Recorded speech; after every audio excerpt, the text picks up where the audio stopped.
everyone! Kamusta kayo today? Ito yung pangalawang araw ng pasukan. And kahapon, nag-prepare lang ako ng aking schedule as well as nag-list din ako ng table ko.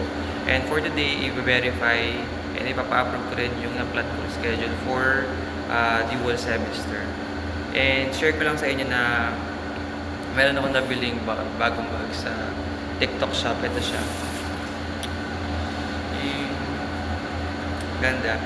Ang aesthetic niya. Tapos, sobrang spacious ng loob. Ipapa-approve ko yung schedule ko. Tapos, i-ready ko rin yung mga gagamitin kong PowerPoint for orientation tomorrow. Papasok na yung mga student tomorrow. Ayun, magkakaroon kami ng klase and proper orientation and yung classroom rules i-discuss ko din tomorrow. And pinaplano ko rin pala mag-live dito sa TikTok. Kaso nga lang hindi ko alam kung ano yung magandang oras.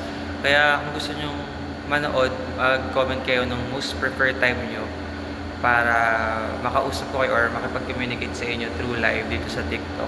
So, comment down your most preferred schedule. Comment down it below. Magkano po isang balot mo?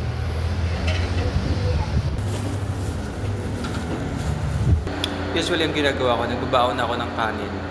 Tapos, bibili na lang ako ng ulam dito para kahit papaano, hindi ganun kalaki yung ginagastos ko para sa pagkain. Pero, minsan din, pag nakakapagluto sa bahay, yun na rin yung pinabaon ko para hindi talaga ako bibili ng, ng pang lunch. Wala kayo matitipid. Gulay. Bibili mo sila mga 45, 40 per balot na ulam. Pero yung mga beef, tapos pork, ito manok, 50 na yung pinakamababa sa kanila.